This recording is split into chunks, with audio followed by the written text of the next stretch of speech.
Well, they said they were in last place because they won't offer a game. Yes, it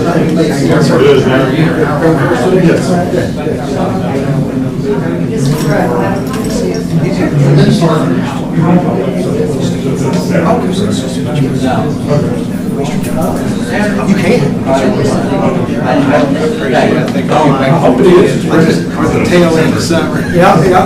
I just figured you'd be, it's okay. Thanks, sir.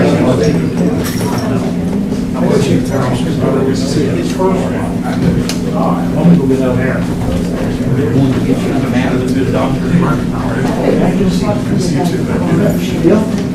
So, Judge, I got a pipe wrench. It's not about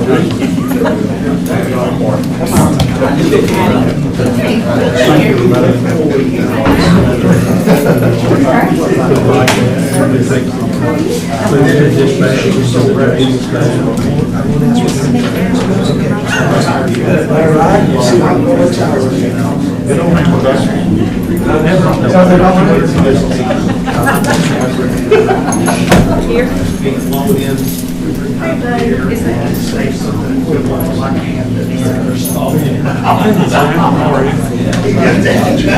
There was no way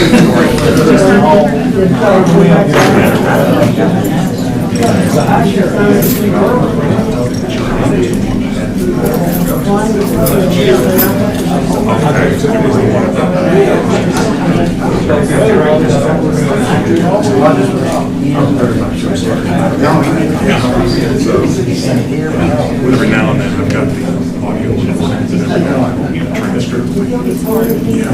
I have one. Thank goodness I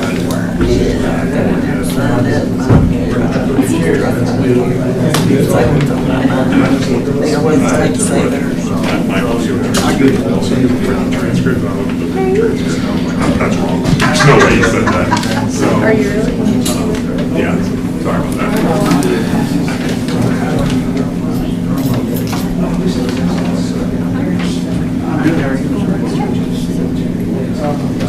Judge?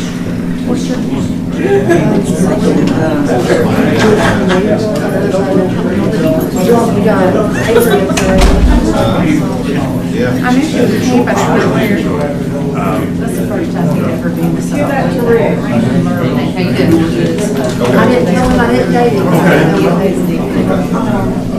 But he's my son. Okay. Okay. Okay. He told us the whole thing, he's like, hey, make sure you get that for me today. Yeah, that's it. No, I'm good. Can't say I want to.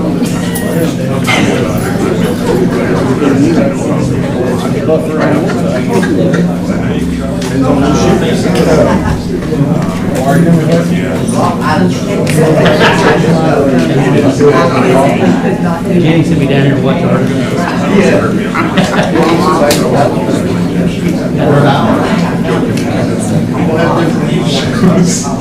For whatever reason, the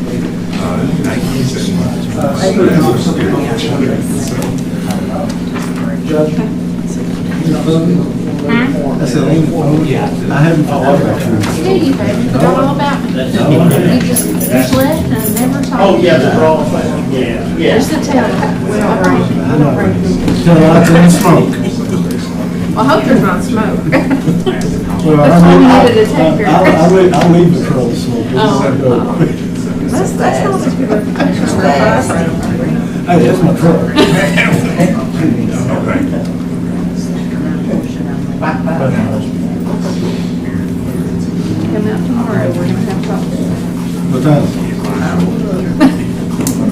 I like coffee. Bring me in some smoke detectors. He's gonna trade you. My girls like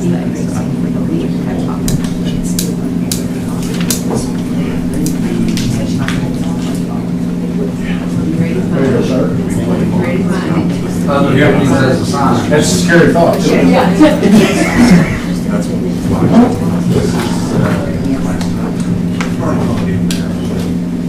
you hear me? I said that's other buildings as a sign. Yeah. I got a bunch of those. Don't we all?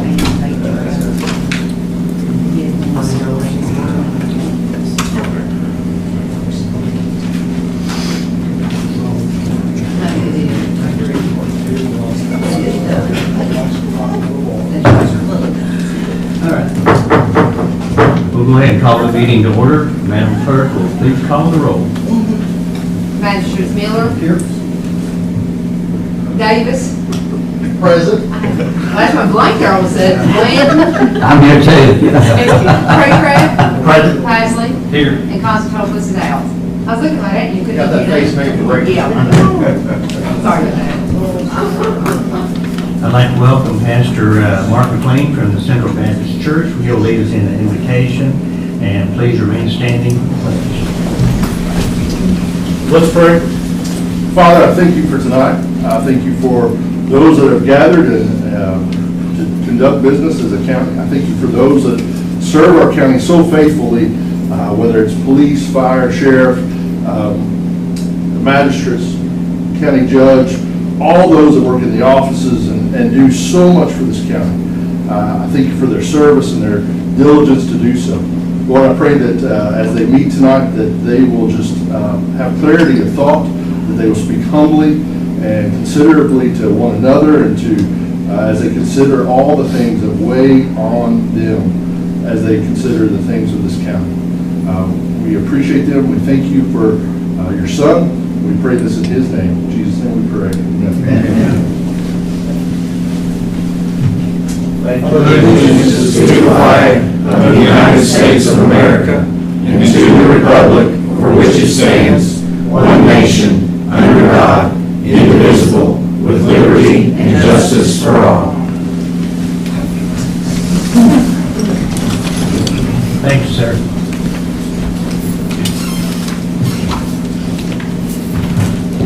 Next item will be the approval of the minutes for July the 9th, 2025.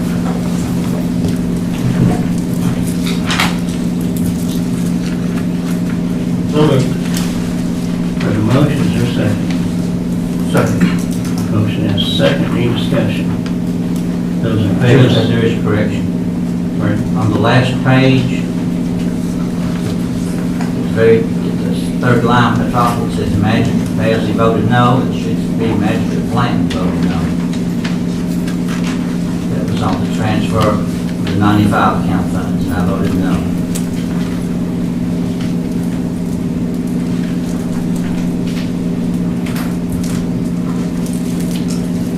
Any further discussions? So we'll approve the minutes with that correction. Those in favor say aye. Aye. Any opposed? Motion carries. Next item is approval of the budget transfers. There's just one. And yes, sir, just one. Assistant Treasurer, Director of Finance at the top, $50. That's what I'm looking at. That's one I've got, I think, yeah. Yeah, that's it. There's a cash transfer, but that's only budget transfer. So moved. Second. Any discussion? Those in favor say aye. Aye. Any opposed? Next, there are two cash transfers, I'll call it 7-1 and 7-2. Got a motion, is there a second? Second. A second, any discussion? Those in favor say aye. Aye. Any opposed? Motion carries. Next item is the bills list.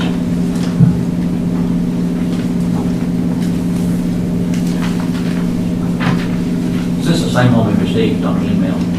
was no Yes. changes to it. Then there was a supplement, right?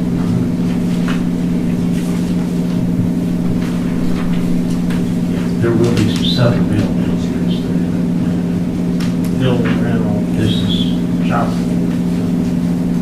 this is the thick one.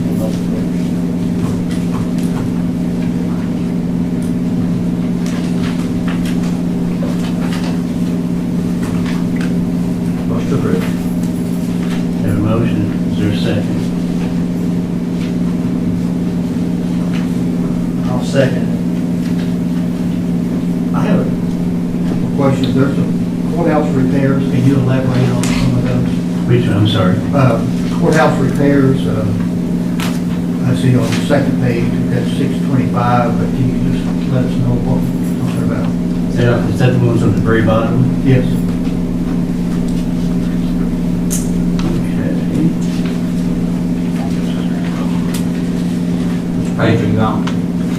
Page 2, the very bottom. The first one, the $375, the courthouse repairs, that was actually, if I remember correctly, that's 3 repairs. Was one, the front door had rope stuck, whatever, and also the back door had a water leak coming in from the top of the steps, and that was repaired. The front door was repaired, and then the HVAC, another part of that was to, on that same purchase order, was to install the window HVAC unit in the assistant treasurer's office. That's the total of those is $375. Okay, yeah, the 625 is annex repair.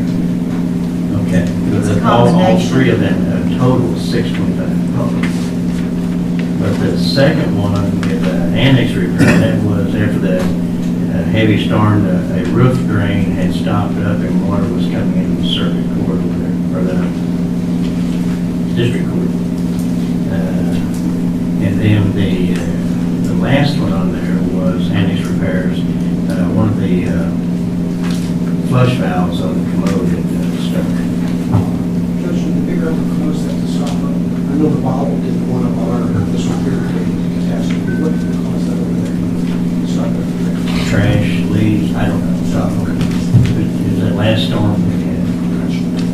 Thank you. Just an observation on page 15 of 15, the 95 account, I know we, this body transferred $100,000 at the last meeting. And I don't know exactly if this goes with the fiscal year or when we received the money from the community foundation, but at this rate, that's about $5,000 a month. That $40-some thousand that was left in there won't last very long. And then what are you going to do? How are you going to pay those bills?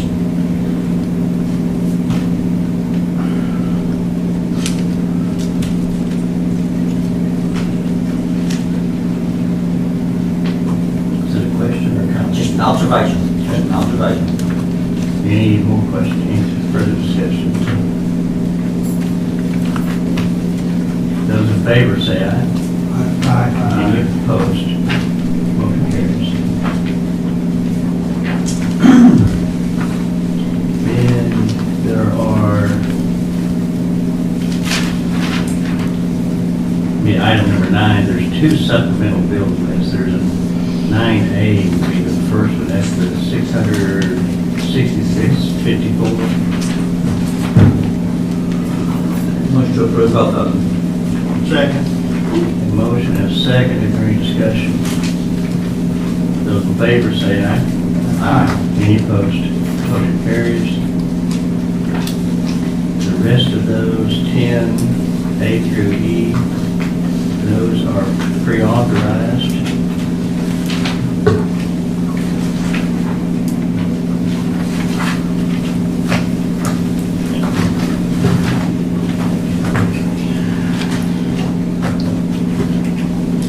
So the next item on the agenda will be public comments. And have no one signed up. Next will be department head comments, and it looks like Chief French is signed up. Yeah, just real quick, I'm requesting to, had a couple applicants apply for firefighter position that are already certified, EMT certified, level 1, level 2 certified, one of them's an instructor. We're short one person now, and we've got another one retiring in October. So this would save the recruit class, it would save all the unscheduled overtime. We could do about 3 or 4 week orientation and then put them on the job, so. I put it in, we just interviewed this week, so I know this ain't normally the way we do it, but William Stanfield and Jackson Rodier is their names. Well, to give us those names, it's William Stanfield. Jackson Rodier. Can you spell that? Roedberer. If we don't grab them, they're going somewhere else for sure. Absolutely. So they crapped pretty quick. Yeah. And that's the reason we didn't present it as an order as we normally do. So how much is that gonna save us by them not taking all the trainings and stuff? Well, it's going to save about 18 weeks of unscheduled overtime for the instructors, and then it's going to save you about 18 weeks. By the time you send them to the EMT class, that's another $1,000. You know, IFSAC testing, we just paid $1,400 the other day for 5 people to IFSAC test, so it's pretty expensive. You're looking at several $1,000s. So, And we got the experience, these guys are yeah. well thought. So that you're asking us to go ahead and hire them now? That's correct. Are you ready? One is 12 and one is 1240. Who's at 12? 12 is William Stanfield, Jackson Rodier is 1240. That's due to years of service.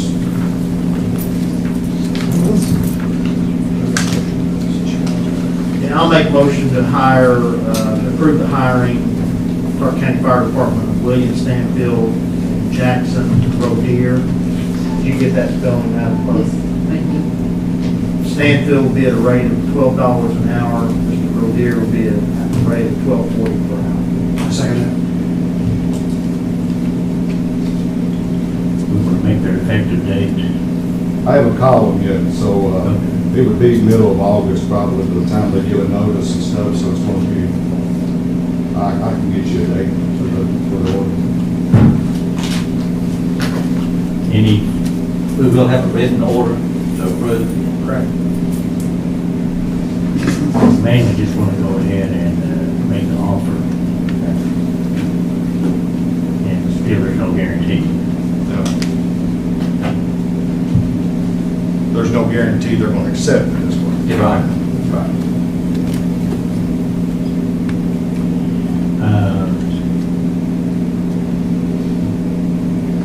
Do we even need an order or a motion on that? I think approve, we would if there was an order on it. Yeah, we would. I mean, you got to have a motion a second. For me to offer employment, I would think. Wouldn't hurt. Yeah. Yeah, that's Another error on that And then we do an order. Sure. All right. So who made the motion? Davis Miller. Davis Miller. Any further discussion? Those in favor say aye. Aye. Any opposed? Motion carries. Next item is discussion, Gene Deathridge to discuss the opioid abatement funds. Say something before that. We talked before about Gene coming in and presenting for us so that we can know what he's got to offer us above and beyond what we're already doing kind of with the opioid abatement funding, so. Thank you, Mr. Miller. Thank you, Judge. Thank you to the fiscal court. Thanks for the opportunity to come and talk to you today. My name is Gene Deathridge. I serve at the Bluegrass Area Development District as their recovery support specialist. Just to give you a little bit about my background, I've worked in recovery ecosystem development since 2019. I was with the Fletcher Group, an outfit that former Governor Fletcher put together, and AD determined that 2 of their primary objectives moving forward were going to be broadband development and then dealing with opioids and substance use disorder. Of course, as a fiscal court, as a member of KCO, you have access to Lauren Carr and her services. She can help the court with grant review, advise you on appropriate use of funds, as well as help you with the new reporting standards that have come down from the Kentucky Opioid Abatement Advisory Commission. Where I would come in, if you all wanted to utilize my services, I would have a couple of primary areas of focus. I would aim to help, on behalf of the court, establish a local advisory board, help try to pull together your local experts. You already have a nascent effort moving in that direction. Jennifer Goley with your health department, as well as some other members of your community, are already sort of moving in that direction. I would focus on trying to help them formalize their process, help them get more organized so that they could, hopefully advise the court and hopefully even advise the city on, things that the community actually needs. The primary focus that I bring to this work, I think of it and frame it as return on investment. I've not seen your actual budget, but I know some significant portion of your budget goes to your detention center and goes to dealing with various effects that come from opioid use disorder. However, my knowledge and experience of developing recovery ecosystems, my goal would be to help your community see more aggregate numbers of individuals returning to productive life, hopefully resuming a position where they can help take care of their families, their children if they have them, and working, getting them back in the workforce so that you can realize that occupational tax and long-term spend less money on your jail so that you can spend more money on parks and potholes and the things that both you and the other members of your community want. If I bring anything unique to the table, it's those two things. I want to see and help those people achieve productive life and see the community get better overall. It's not limited to recovery. Help your folks all across that full circle of continuum of care, from prevention programming to risk reduction to treatment to recovery, and try and help them situate everything and avoid duplication of service and maximize what you can get by investing those dollars. I'm happy to entertain any questions. So is this part of the Bluegrass, are you part of the Bluegrass ad? This work will be in scope with the Bluegrass ad? So my role is within scope of Bluegrass ad. We would ask for an administrative contract of the court to... What, is that a percentage or? It's not a flat percent. That was our initial take on it, but because the level of need of each community, it would be an hourly rate contract. What's that hourly rate? $90 an hour. What is your position with Bluegrass ad? I missed it exactly. Oh, you're fine. I'm the recovery support specialist. Recovery support specialist. Okay. Yes. I think the judge already has a copy of the contract. Gene, can you do something? I've got some calls in recent weeks. The public don't understand. It looks like the court is spending money for substance abuse. Can you explain exactly these opioid funds, how they're coming to the court, where they're coming from, and exactly the limited areas that you can spend the money? Yeah, happy to do so, Magistrate. So all of the opioid settlement funds stem from, there were a large number of lawsuits that began after the opioid crisis started. They were sort of all, the first set of them were all packaged together under what was called the National Settlement Agreement. And that was a bunch of major national law firms. They came together with the federal government, as well as the manufacturers and distributors of opioid pills, and they sort of established a framework for what appropriate use of funds would be, and that is what's called Exhibit E in the National Settlement Agreement. So, and then in conjunction with that, you also have KRS 15-291 through 293, which is the corresponding law that was passed by the legislature, which also spells out some specific uses as well as any uses that are approved under that National Settlement Agreement. And so all that to say, these funds must be spent on opioid mitigation efforts. And that's not limited to treatment or recovery. It can include prevention or risk reduction services as well. And now with the the state body, the Kentucky Opioid Abatement Advisory Council, is the administrative and regulatory body that is responsible for 100% of the money, but they only distribute 50% of the total money that comes into Kentucky. The other 50% is divided amongst the municipal and county governments in the state. Also, the actual cadence at which you all receive the money varies. The distributors and manufacturers are, within certain terms, it varies from settlement to settlement, are allowed to pay some of those funds in advance. So, I think the most recent set was like back in April, and they're not obligated to give you any notice. So whoever checks the mail for you may go to the mail and there's a check for $200,000 or $300,000 or whatever it may be, whatever your portion of the settlement is, and y'all didn't know it was coming. And so, turning back to that concept of a local advisory board, us at the ad, that's why we're recommending it. That's in alignment with KCO's recommendations.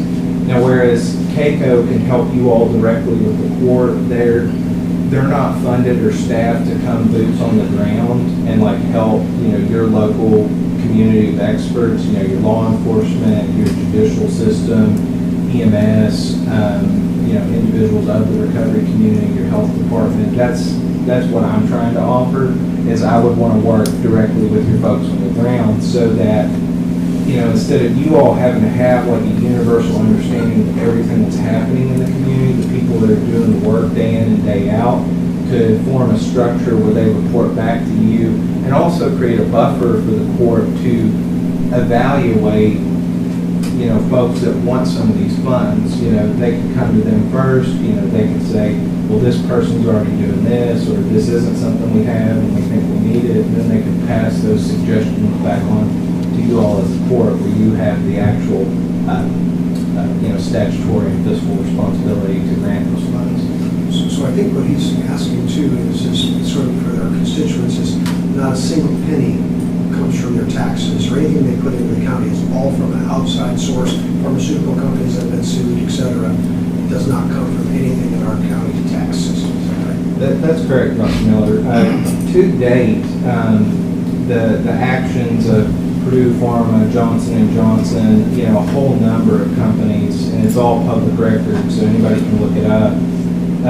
The total number of deaths in the United States now almost exceeds the combined death total from every single war that the United States has been in from the Revolutionary War forward, the combat deaths. It's almost the same number of Americans that have been killed. But no, this has nothing to do with their state tax dollars, their occupational, or their property tax dollars. This is blood money, essentially, that these folks had to pay out for all the people that they've killed and all the families that they've destroyed. I'm sure if you talk to your school system, they told you about how many grandparents are raising grandkids because the parents are either, currently in a hopeless state of addiction or they're dead. One of the things we talked about in the previous meeting, and it came to our attention that at least a portion, I think maybe it's up to 20%, can be used toward jail-related expenses in that community as it pertains to opioid addiction. I may be a little bit off on the number there. My understanding, there can either be some reimbursement for recent past expenses in detention centers.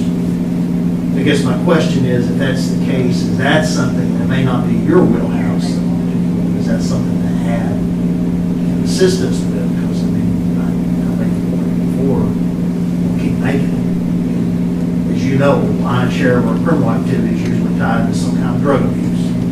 Around here, typically, it's tended to be opioid related.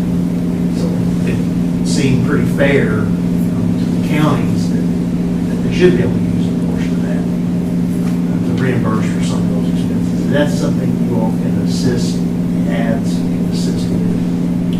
calculations. We can assist with that, however, that service is available to this court for free through Lauren Carr and Keiko, so you wouldn't need my contract. Best practice is to not supplant funds that are already there. But, you know, there's a lot to that discussion. These funds are for new and expanding programs, not to pay for existing programs, in my understanding. Is that correct? Primarily, and that is best practice. However, we are all equally still in some degree of untested waters. And, you know, I can't tell you as well as anybody else, you know, when some of these things will be tested, you know, whether or not, you know, some outside group decides to go after a community for misuse or... Well, they can always come in and audit what we spend the money on, and those we have to pay back if we didn't spend it in the right place. Yes, and that is the purpose of the State Abatement Commission's new reporting process, which they launched on July 1st. And we're happy to help facilitate that conversation if your treasurer is not already engaged with them on that conversation. But they're trying to assist in that process. They're also trying to assist in helping us all navigate what specifically are appropriate use of funds, because most of the language in both the KRS statute and the National Settlement Agreement are somewhat vague. But there are some things that, you know, are absolutely appropriate uses that you could do today. You know, such as purchasing naloxone, making medications for opiate use disorder available in the jail, recovery community centers, recovery housing, a quick response team with the Sheriff's Department, some type of evidence-based prevention program. There are several things we could go ahead and do. Just for the court's understanding, the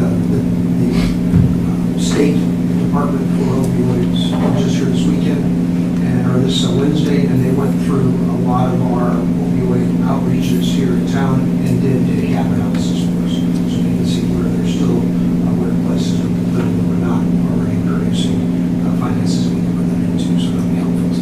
And that's highly recommended best practice. I actually saw Mr. Hurley earlier today, and he mentioned he was here yesterday or Wednesday. Wednesday. Yeah. That was yesterday. Yeah. All running together. Does that currently have any agreements with other counties and cities? Yes, we have an agreement with Franklin County that I've only been in my position since September, and it took us 3 or 4 months to even, you know, kind of conceptualize, you know, what they wanted me to do. But Franklin County has on board with us and I'm working with them. And where the Keiko is already helping us with a lot of free services. Again, we wanted to pay him hourly for those, but anything additional we want, so they're really a lot less hourly wage payments for the parts that he would help with. So, I also want to emphasize to the court, just on a personal level, you know, I am myself a person in long-term recovery, and so I take the stewardship and the responsibility of both this programming and these funds deadly seriously. I would not be able to live with myself if I felt like I was wasting your time and money. And if at any point I feel like I am, even if it's to my own detriment, I will let you know. Just so that I'm clear, the $90 an hour for the admin fees, does the court pay that, or does that come out of opioid money as well? It's an allowable use from the settlement funds themselves. So, and I've got them cited in the specific document, which I can send out to the court after today. But it would fall under governance and strategic planning, which is an allowable use for funds. and I think it'd be a good idea that if he sent the contract to all of us by email, so we can take that. Thank you. Thank you, sir. Go spend time with the kids. All right. Okay, the next item on the agenda would be just, it's labeled 13B. And I really didn't want to get into a discussion on any of this, and I just want to kind of explain a chain of events, what happened. Because right now, my concern is I'm still a long way between a budgeted amount and an expected expenditure amount on our EMS. So a couple weeks ago, I was asked the question by the city government, how would the county feel if they covered the capital expenditure portion, which was about $492,000? Would the county consider covering the operational part, which is $968,000? And my answer was, I don't know. So I went back and I was thinking, how can we come up with this money?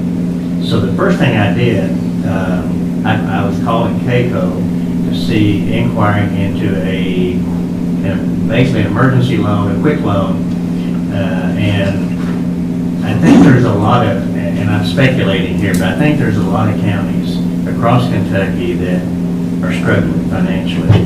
And I think that this is a time that CAECO is stretched a little bit thin.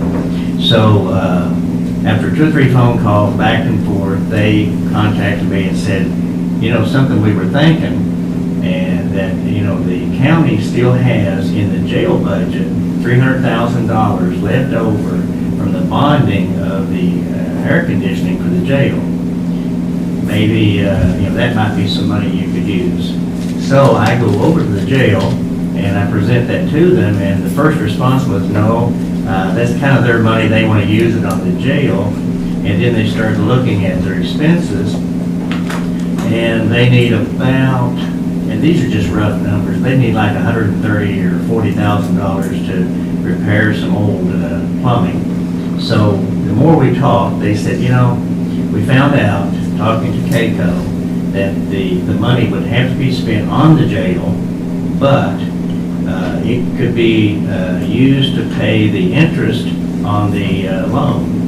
So it can be paid forward or backwards. The problem going forward, that $300,000, and I don't really remember the exact thing, I believe within the next year and a half, it must be used.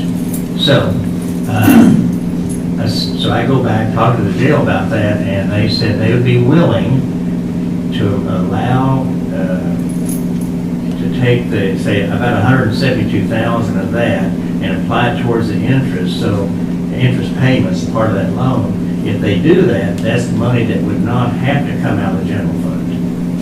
So therefore, it's whatever we can keep in the general fund, that would help us offset the jail's expenses. So, or help us to cover the other expenses. So I guess so I went back and I did the number. So that leaves us with about coming up with about $43,000. If we assume that, you know, the court has budgeted $750,000, the city said, well, your share should be the $968. I was trying to figure out a way to make up that difference. And this has nothing to do with a third-party ambulance service. Nothing to do with it. My thought was, my plan was, if we can come up with enough money to fund this for a year, that'll give you all the court all the time, the city, the county, all the time they need to discuss what they want to do in the future. But for right now, I just want to calm things down and get us back in business. So, I believe that somewhere we could come up with roughly another $43,000. So I just wanted to share that with you. So between the 600 budgeted and the 750 budgeted, right? Yeah, okay, 750. But you said we needed to cover the 650 for operations. No, I'm sorry. The cities operate our part. The county's 39%. The city would be $968,000. Say some change. That's when you take out the cap. That's when you take out the capital. Yes, they said. Now I don't know. This is only for, I assume, for 1 year. I don't know what will happen from then on. But like I said, they said they would be willing to do that if the county was willing to come up with the 968. So I'm just presenting this to you. This is something you can think about. Like I said, and then maybe we could use the rest of that other money from the jail. It has to be spent on the jail. And like I said, just get the discussion calmed down a little bit. That was the purpose of all this, so.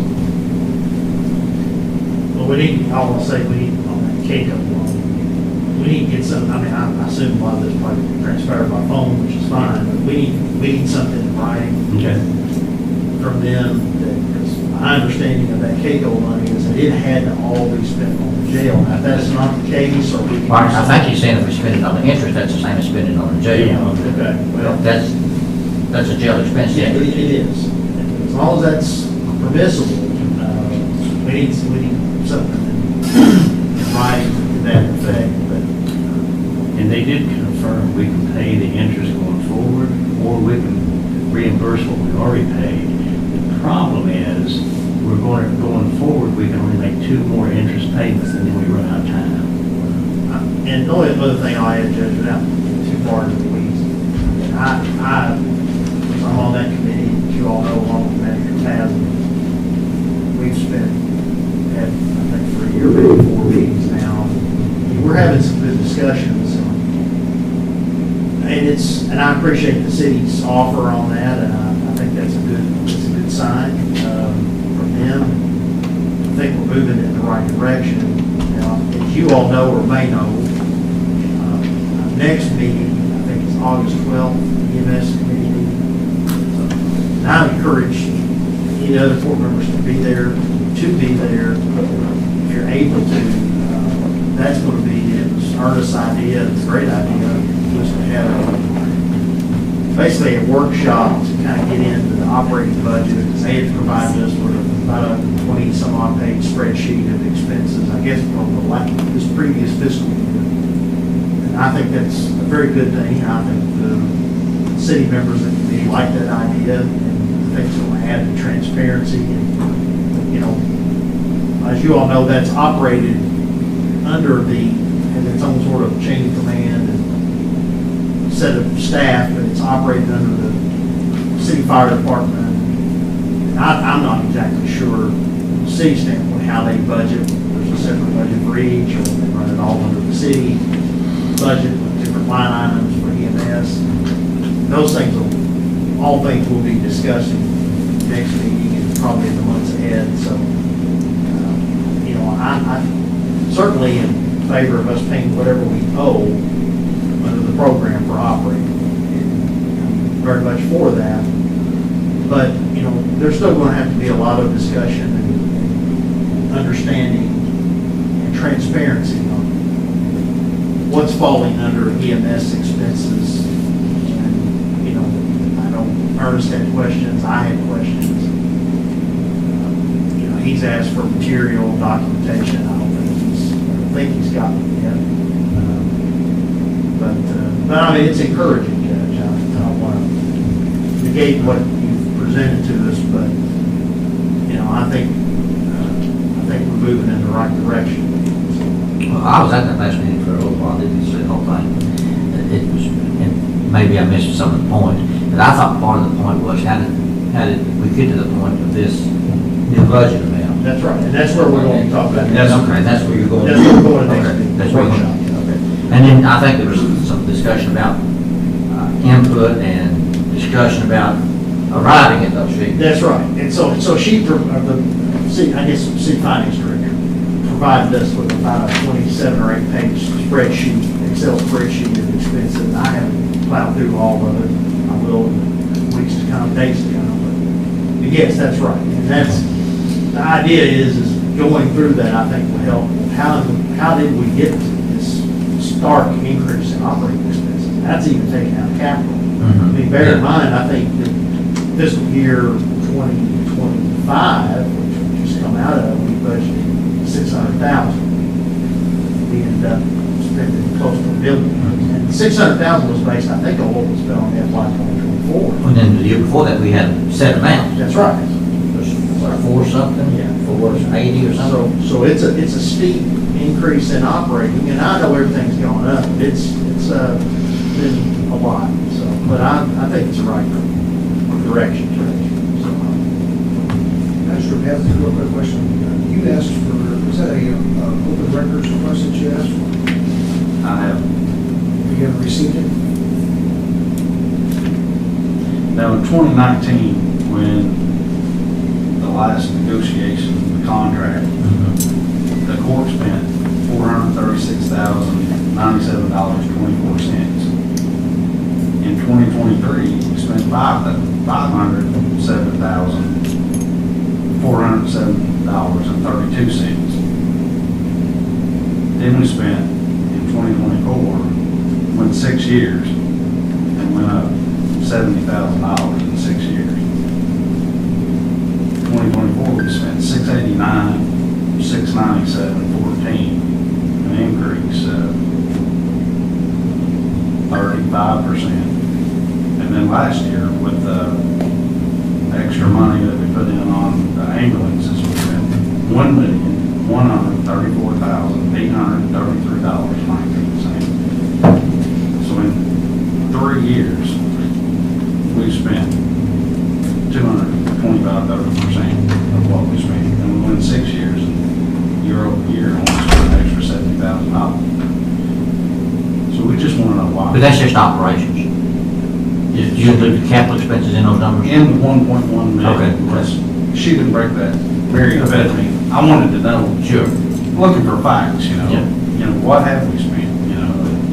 It's just a lot to take in. And if you can't get records, then you can't understand. And unfortunately, we're not getting those records.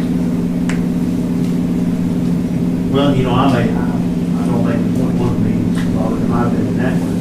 Again, you know, we talk about putting capital, what's capital, what's operating. I said, well, if we knew we had big capital expense, we could have been talking about financing, either jointly. Well, I've said that for years. I said that for years. We need to Capital plan. Yeah, exactly. Capital plan. Exactly.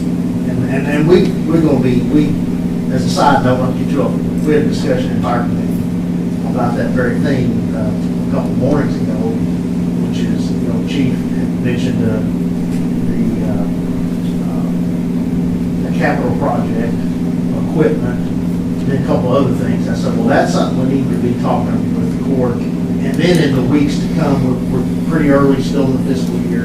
I think the judge maybe ought to have sort of relates to this, but not exactly, but maybe on an agenda in the next month or so, maybe the second week in August, have something on the agenda, let the department heads talk about whatever projects. I know there were 2 or 3 things we pulled out during the budget talks that were capital. We pulled out of operating and said, well, we need to finance that. Maybe there's 4 or 5, maybe 6 things that we want to maybe roll into a CAECO lease agreement or bond offer. And we have something on the agenda to talk about capital. But that goes to that very question about not being able to plan for a big capital expense like what hit us last year on the. But I think there was equipment, this past, about 200 and some odd thousand. Is what drove 200,000 or 300,000 drove up that partly drove up. Looks like it. Not that it wasn't a legitimate expense, but if there's no opportunity to plan for it, or we don't see it coming, then, you know, we're.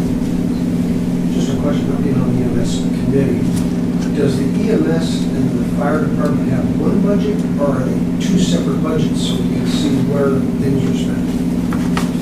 And if it's just one budget, I would highly recommend going to 2 budgets so we can monitor it. Be a lot better for transparency. It might even be better to have a separate taxing district just for EMS. I just talked with PBA in Estill County, and they have a separate taxing district just for EMS. Well, before we talk about taxes, before we talk about budgets, let's fix the problem. And to my, because I wasn't there for the whole thing, but to me, the whole thing got screwed up when we had Cross come out and make a proposal. That was totally out of line, should have never happened. It made everybody look bad. That, if we haven't fixed the problem, that don't fix the problem. That just, well, I don't know what it does, but it didn't fix the problem. So that was totally uncalled for. Whoever did it should have never done that. We should have addressed fixing the problem, how we're going to pay for our part, and then fix the problem after that. So let's fix the problem, then we can talk about next year after we get this problem fixed this year. But it's not going to be privatizing anything, in my opinion. It's fixing the problem that we got. Have you been looking at privatizing? No. We're not. I I don't. Well, again, that's what it appeared to be when Cross was there at that meeting. I mean, so whether it was or not, that was the appearance it was given. But Robert, when you're looking at contracting a service, don't you need more than one price? I understand there's apples and oranges, and we may not have any intentions to go in that way, but if they're at 1.4 million and We don't know that. We don't know how we got to that number and what the number's going to really end up being. it doesn't hurt to get other prices, even though you may have no intention to go in there. I mean, I know I've hired contractors, and my mind was made up who I was going to use in the beginning, but just to make sure that I was not out of the ballpark, I would get other prices. And we're just trying to be good stewards of the taxpayer money. We didn't get an appraisal on $1 million building we bought, so. I'm with you on that, you know that. I thought we should have, but it's a different issue. It's not the same, it's the same principle, different issue, same principle. Same principle, but Different issue, same principle. Fix the problem. Okay. Moving on, we have some notes in the minutes. Clark County to the Jail Commissary Fund Summary and Reconciliation for fiscal year 25. We have the August annual salary increases for 25. And then there's a printout there shows all the salary increases for 2025 with the CPI index included in it. Then we have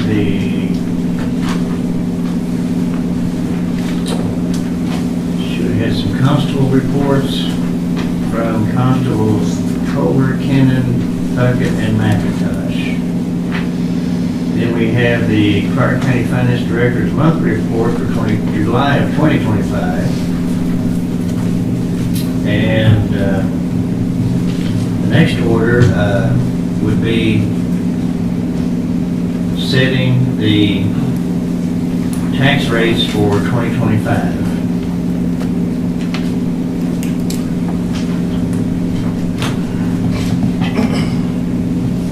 I can see a calculation in here if we leave the tax rate the same, or did I just miss it? He gave us the compensating rate and the 4% rate.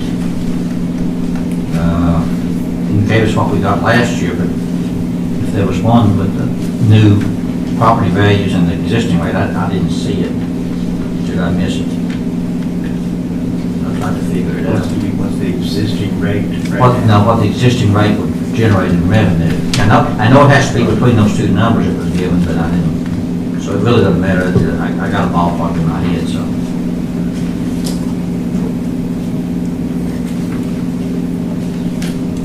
talking about what increase we would have on real property if we kept the rate the same? Just the difference in revenue.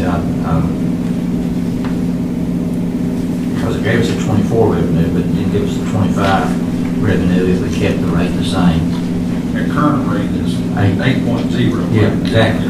But I didn't see a calculation with the new valuation at 8%. I saw the valuation for 24, but it's going to lie right between those two numbers. It's going to be somewhere between. Yeah, I was going to say probably another 100. If you look at the 7.8, which was the compensating rate, and the 4%, which was 8.10, you're going to be somewhere right about 2.6 million, I would think, 2 million, somewhere between those two numbers that's on that one page. So it's an immaterial number, but I didn't see it. Because it gives you the 7.8 and 8.1, but somewhere between those two numbers is going to be the 8%. So.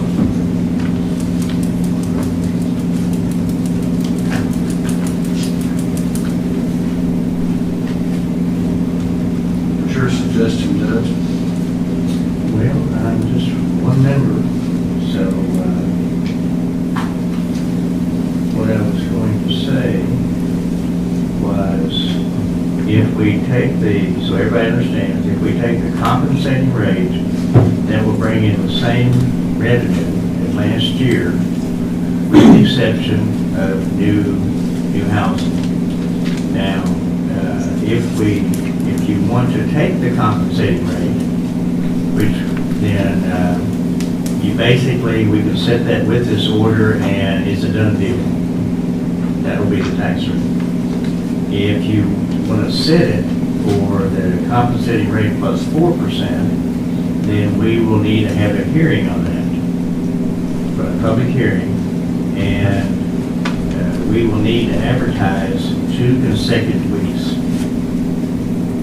So that would push us, we would, if you did go to compensating plus 4, then we could by the next August the 13th court meeting have the order and pass it. But we have to have the 2 weeks of public notice. So that's kind of your options here, so. Well, you leave it the same. Leave it the same at 8.0. Yes. So then that means we'll have to have the public hearing. I thought we had that public hearing, it was the 4%. Well, I'm sorry, if it's anything above the compensating up to the 4%. Anything above. If it's the compensating more than 4%, we go through the same thing, but it could be voter recall. Yeah, that's true, that's true.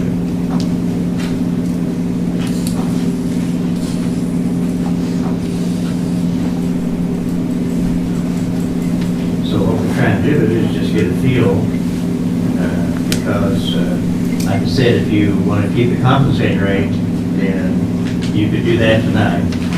But if you want to go above that, then we'll need to get the ads in the paper first thing in the morning.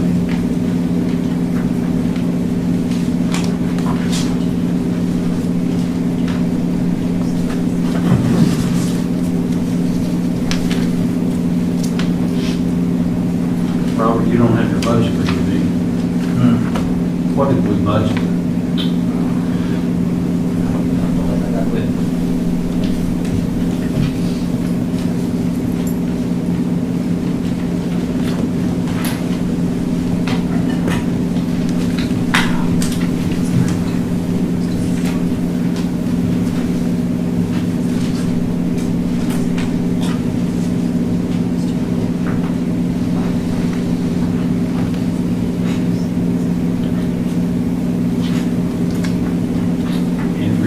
Deadline, we have to have this completed and back to DLG by August 29th.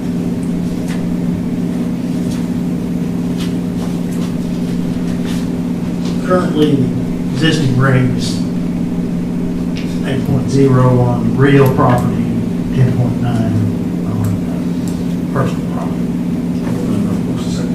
10.9 on personal tangible. We don't set the whole. Real property tax, we got 2.6 in the budget. There you go. Well, in the budget, we can keep right over here.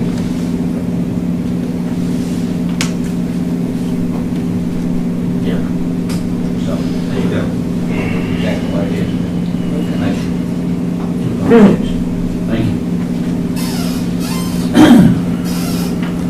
So we're going to set it at 8. Leave it the same. Yeah, I'll make a motion, Judge, yeah, just set the existing rate, existing, both rates, personal and real property, where they are, which is 8.0. for the real, 10.90 for the personal. I say that. And motor vehicle 10.5. Yeah, that's what it is.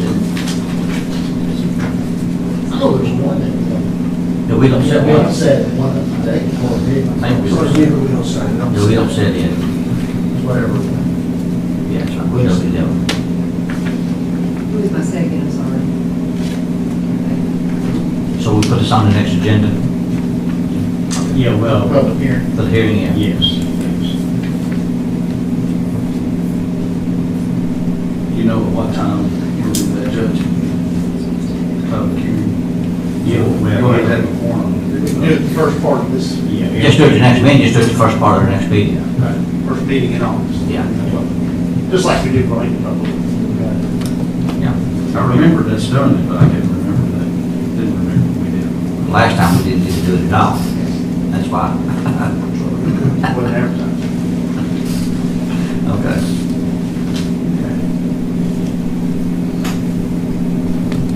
So next item on the agenda is, I'm sorry. Any further discussion? Those in favor say aye. Aye. Any opposed? Motion carries. Next item on the agenda is the status change for Joe Willing Jr. from a part-time to a full-time firefighter. Motion approved. We have a motion, is there a second? Second. Motion is second, any discussion? Just a question for either Janet or the chief. We won't have any problem with nepotism policy on this, since we've got another Joe Willing there. Yeah, no, it's good. You won't report him at all. I just want that for the record. I got you. I wanted somebody to tell me. Wanted somebody to tell me For the that. record, they're also on different shifts. Sure, yeah, they should have known. Okay, I just wanted that in the record. Okay, you're right. Got it. Okay, next item on the agenda. Those in favor say aye. Aye. Any opposed? Next item on the agenda is also a status change, Carrie Quinton from a part-time to a full-time kennel attendant at the Clark County Animal Shelter. Motion approved. Second. Motion is second, any discussion? Those in favor say aye. Aye. Motion carried. Next item is an order approving recognizing the excellent performance of Bill Jones as the Assistant Clark County Road Supervisor with a hourly rate increase.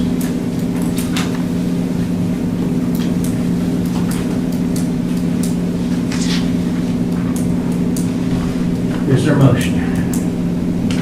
So moved. Second. Motion is second, is there any discussion? Just for the record, this is temporary till we have a new road supervisor in place, which could be another year and a half, so time limit undetermined, okay? Any further discussion? Those in favor say aye. Aye. Any opposed? Motion carries. Next item is 16A, is the EMA CSET meeting agenda and property minutes. And the next item on the agenda is magistrate comments. Magistrate Miller. All right.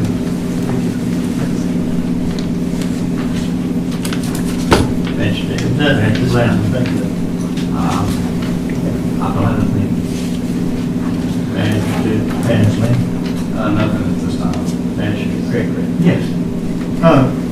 Well, I'd like to talk about the EMS situation. I'd like for everybody who are here or listening, that none of the magistrates sitting up here has discussed privatizing EMS.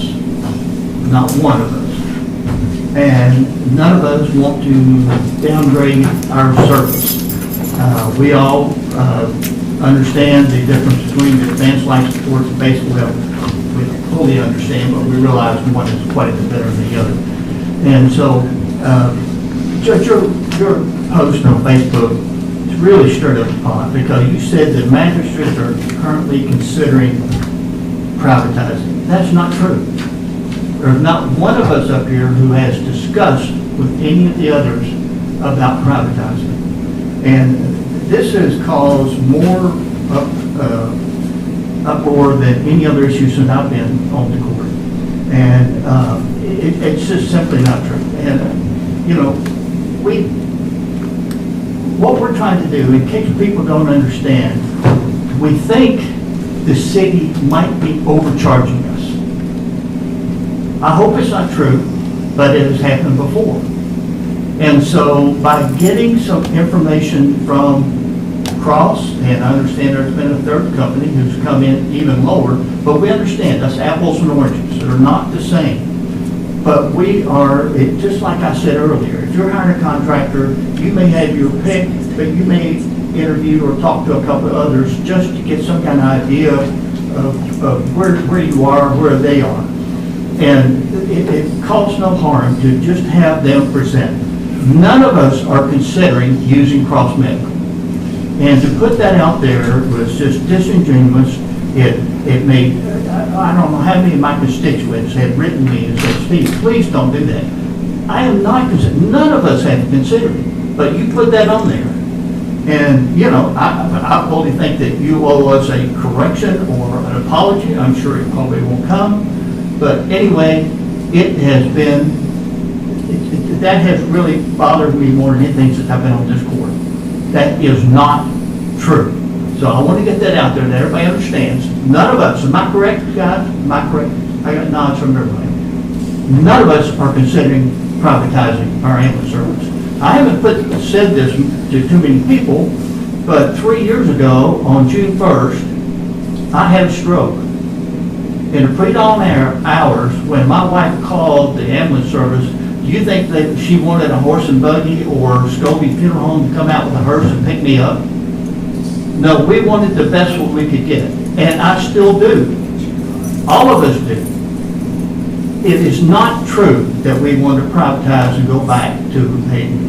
And I feel bad for Cross. Cross was asked to come here, and now they're getting all kinds of negative comments like this, and you know, as far as I know, they do what they do well. But anyway, that was undeserved, and I really don't appreciate that comment. That's all I have. I don't have anything, so the next item on the agenda is adjournment. Motion. We have a motion and a second for adjournment.